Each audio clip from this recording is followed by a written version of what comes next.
Hello, and welcome back to The Designated Designer, a podcast for designers and clients alike. In today's episode, we're going to be talking about handing over the keys and what that can mean for both the designer and the client. What do I mean by handing over the keys? I'm talking about the initial client inquiry. So when a client comes to us and they inquire to work with us, whether they're looking for a logo or a vehicle wrap or whatever service it is that we offer as a graphic designer, this is the moment somebody reaches out to us and asks to work with us on a project. At this moment in time, they could be asking a handful of designers the same question. And it's really, really important for us to field this question the best way that we can to book that job. Because I've had it happen where I've worked with clients and they told me right to my face, and I appreciate their honesty because it really does help shape the way that you approach business and the way that you make decisions and the way that you interact with your clients. But very early on in my career, I had a client tell me that when they had reached out to me and inquired to work with me, they were inquiring with a series of other graphic designers. And, they were kind of just price shopping and feeling out, the way that all the other designers communicated and things like that. And it was really an eye-opening moment for me in my career because I didn't really think of that. Like, for a very long time, I just kind of went on my merry way and lived in my blissful ignorance, thinking that when clients reach out to me, that they're only reaching out to me. And really, that's not the case. Oftentimes, clients are price shopping and shopping around, reaching out to a series of graphic designers to kind of see which one is the best fit for them. And that's great. They should do that. That's really great for them to do because they want to find the person that fits with them best. Because this brand project that they're going to be working on is really super important. So they're going to want to make sure that they're working with somebody that's a great fit. And who they hand their keys to is determined by a series of factors. And that's kind of what I'm going to make the episode about today. So some of the factors that can affect this decision, even though I'm not even going to be able to cover all of them in this episode because there's just so many, but a series of factors that can affect this decision that I've at least experienced in my own personal business journey, which I'm going to share with you today. It can literally be anything from a free phone consult call, a 20-minute phone consult call, video calls, estimates, official proper estimates, project proposals, contracts, price guides or capability decks. Literally there is so much stuff that affects this decision. And the way that we kind of make our stepping stones and lay out a path for a client to get to us really does determine if the client is going to work with us or if the client's going to work with somebody else, and how can we do our best to get a client to work with us. Now, in the graphic design industry, in the art industry in general, most of us tend to be pretty shy. I at least am. And I know a lot of other artists, a lot of very close friends of mine that are incredible artists that are also pretty shy too. So putting ourselves out there in the world can kind of be difficult. And it is really difficult. I am still struggling with the idea of podcasting. It's really tough for me because, like I said in the trailer episode, I am very shy. And it's hard for me to talk to a screen or talk at a camera, or even worse, watch myself on a video recording, just kind of talking at myself because I am shy. So that kind of throws me off my groove a little bit, throws me off my balance. But we typically do tend to be a little bit of a shyer community. And that can be tough to kind of position ourselves, put ourselves out there on social media and other things, our willingness to hop on a video call or even just a phone call. I don't know how many of you guys are out there, but in college and even after college, I didn't even want to pick up the phone to order a pizza because having to talk to the person at the pizzeria gave me anxiety. And it was just really tough kind of starting this business and going on my own, doing my own thing, because in the corporate world, in the corporate graphic design world, we very rarely have to talk to clients. We're given our project ticket or our job ticket. We're told exactly what to do. Put this brand on a vehicle. Here's the phone number. Here's the website. Here's what they like. And we just do it. And we give it back to a project manager typically.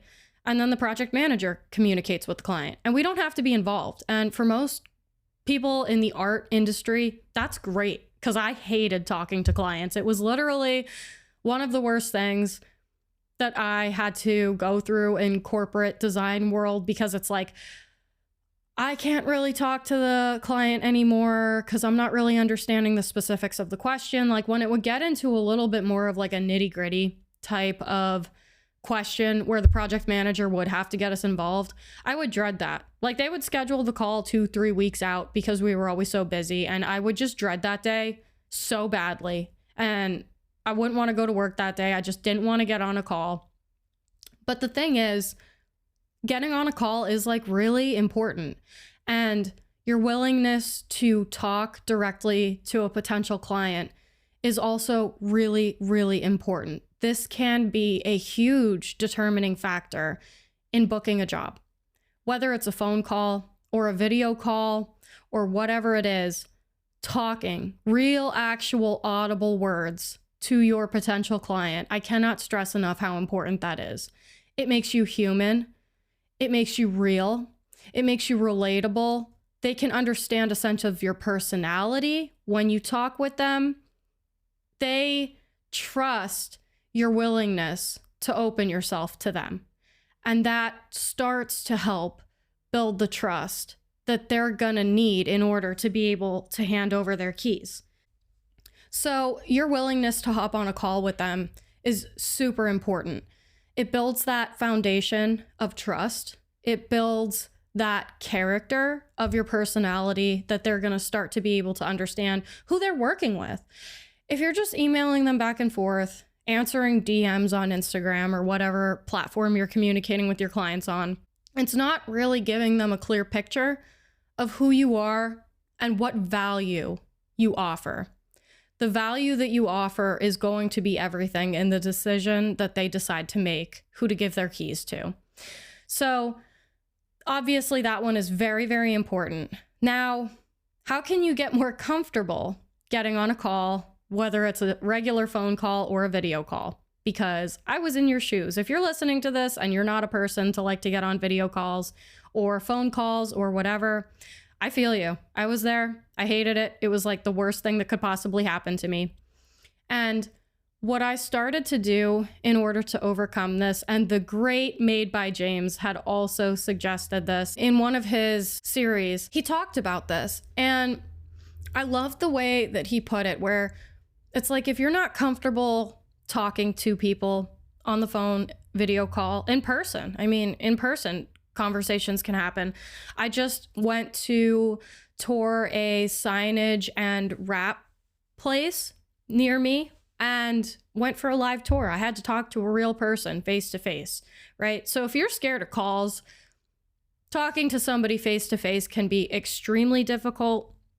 And the way that James Martin kind of put this is, if you are one of those people, go out to your local diner, go out to your local mall, breakfast place, sandwich shop, and just go there and talk to strangers. Talk to strangers and get comfortable being uncomfortable. Have those conversations. Ask them about their day. Start to build your conversational rapport, right? Understand. Because not only like in these conversations with strangers, and I literally did start doing this, I would strike up a conversation with a stranger and fumble my way through it.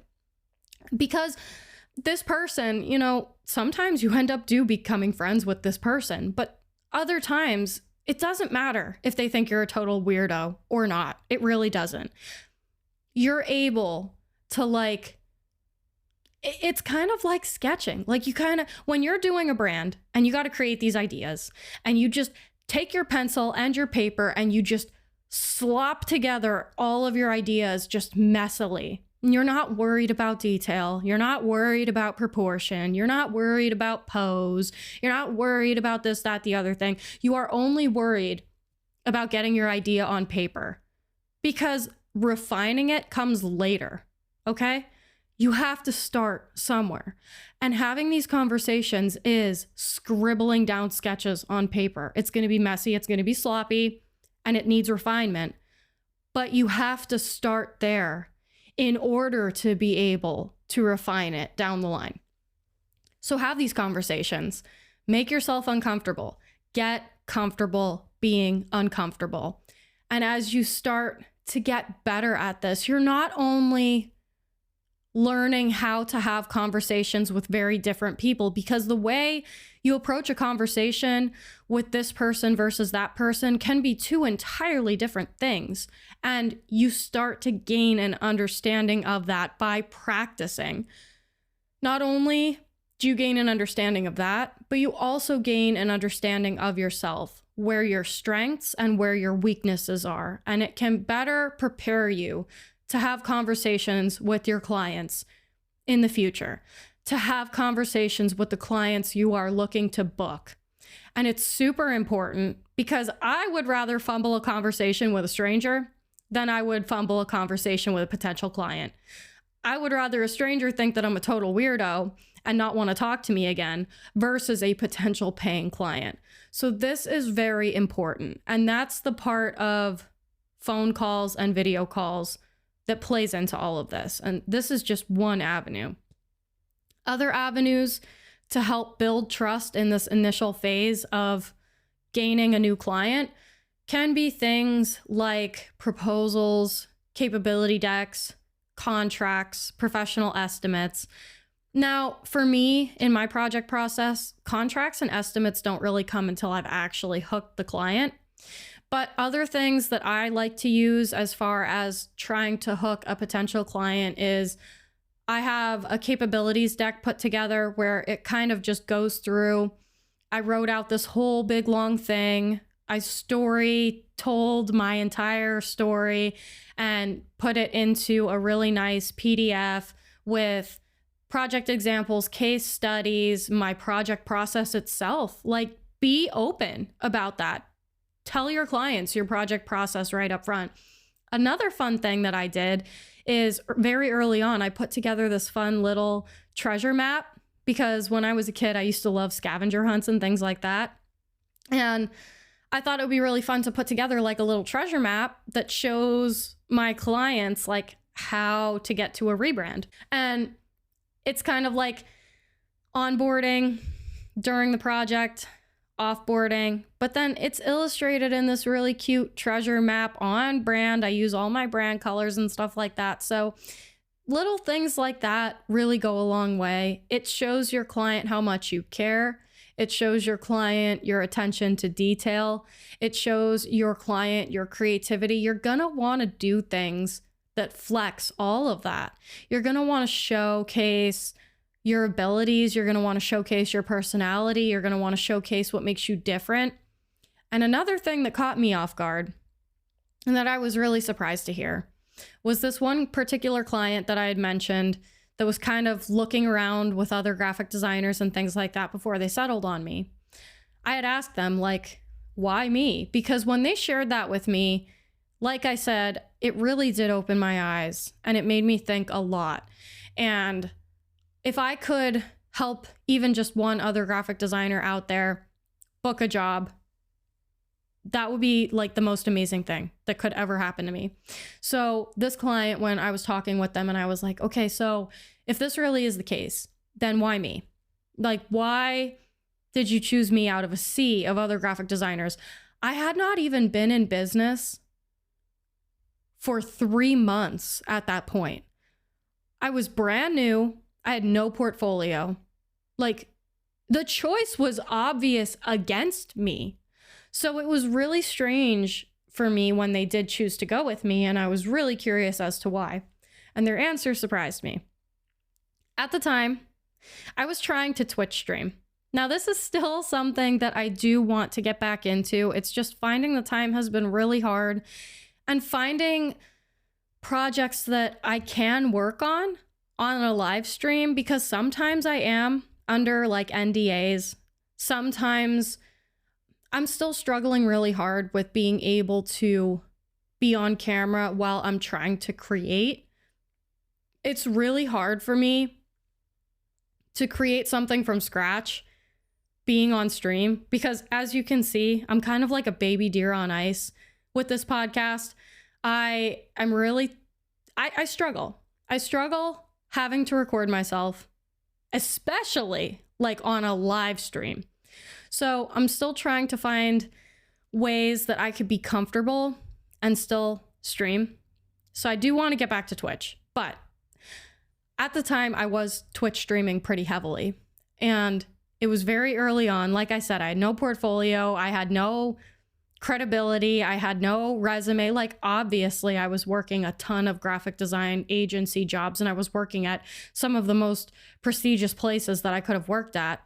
But they said that in doing all of their research of other graphic designers and things like that, they stumbled upon my Twitch channel. Somehow, some way, they found my Twitch and they watched my videos. And they said I was the only designer in the sea of other designers that they were looking into that had videos of me working. And they said that that just absolutely sealed the deal for them. It was no contest. You know, it was no question in their mind that I was the right choice, because they saw me working in real time.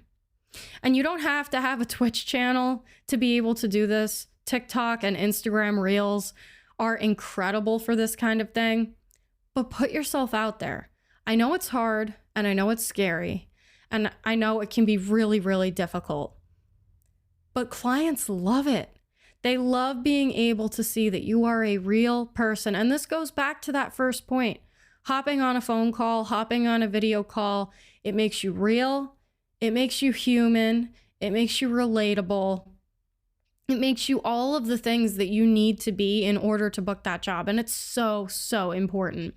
So these are kind of all of the things that start to play together in this crucial trust building part of our job, of what we do every day.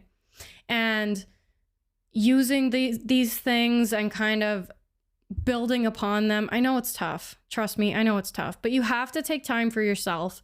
You have to take time to build your online presence, to build your brand, to take care of you. And I just made a reel about this, and I love how it came out, but sometimes we are so burnt out. We're tired. Our creativity's low or dwindling or below dwindling. And it can be really tough to do these things, to be excited every time you pick up the phone, or to put yourself out there and position yourself in the industry. But it is so important, because if you're not taking care of you, everything else falls apart.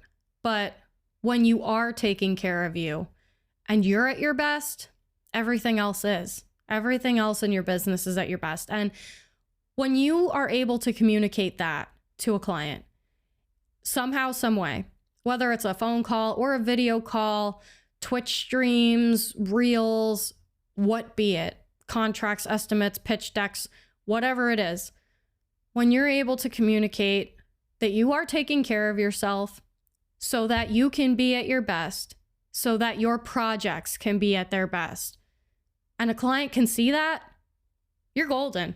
You don't even have to work hard to book that job.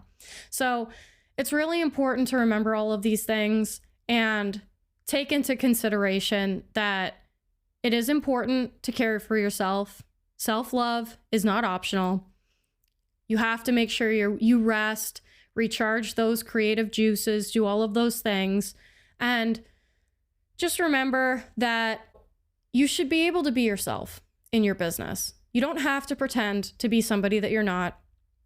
If a client comes to you And they are like this ridiculously large client. Like I've had clients come to me where they told me some of their monthly spends were nearly 6 figures.